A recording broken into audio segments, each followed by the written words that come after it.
Bear to You by Sylvia Day Chapter 7 Part 1. Before listening, don't forget to like, share, and subscribe.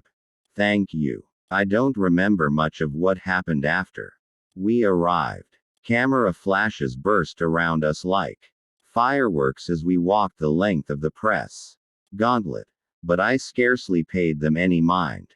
Smiling by rote, I was drawn into myself and desperate to get away from the tension radiating in waves from Gideon. The moment we crossed over into the building, someone called his name and he turned.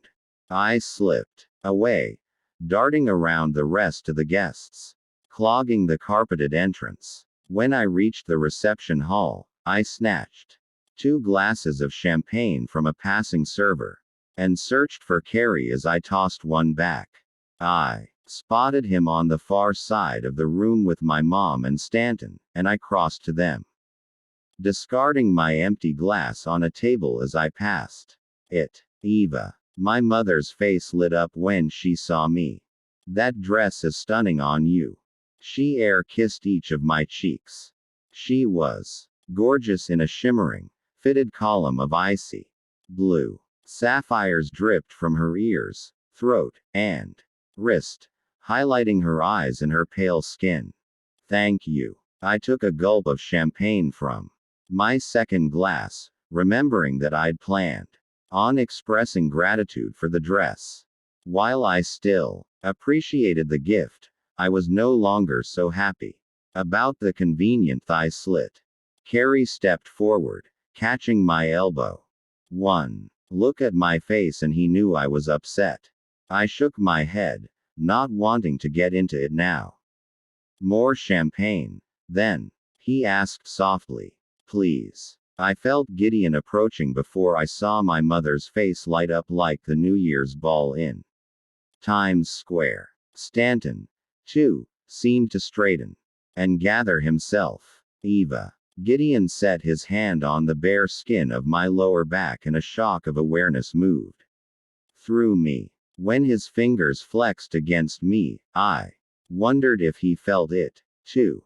You ran off. I stiffened against the reproof I heard in his tone. I shot him a look that said everything I couldn't while we were in public. Richard, have you met Gideon Cross? Yes, of course. The 2 men shook hands. Gideon pulled me closer to his side.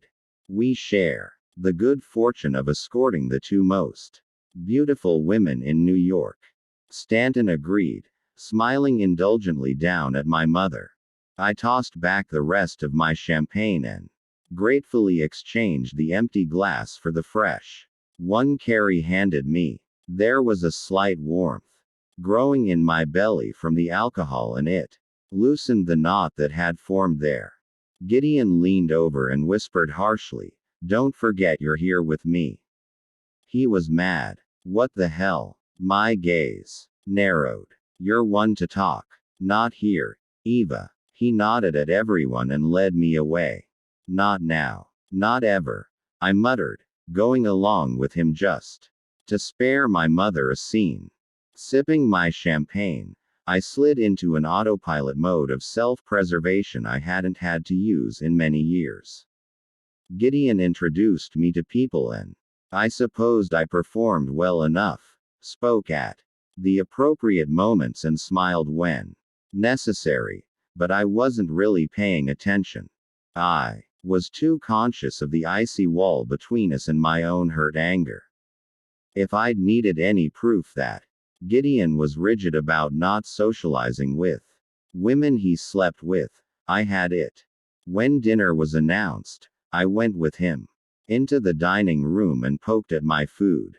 I drank a few glasses of the red wine they served with the meal and heard Gideon talking to our tablemates.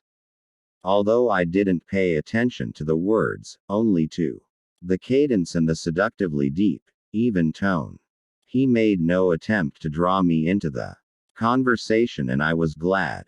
I didn't think I could say anything nice. I didn't become engaged until he stood to a round of applause and took the stage.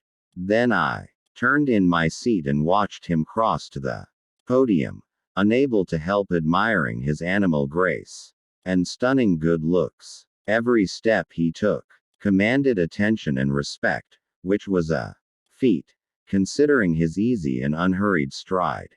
He looked none the worse for wear after our abandoned fucking in his limo. In fact, he seemed like a totally different person. He was once again the man I'd met in the Crossfire lobby, supremely contained and quietly powerful. In North America, he began, childhood sexual abuse is experienced by 1 in every 4 women, and 1 in every 6 men. Take a good look around you. Someone at your table is either a survivor or knows someone who is. That's the unacceptable truth.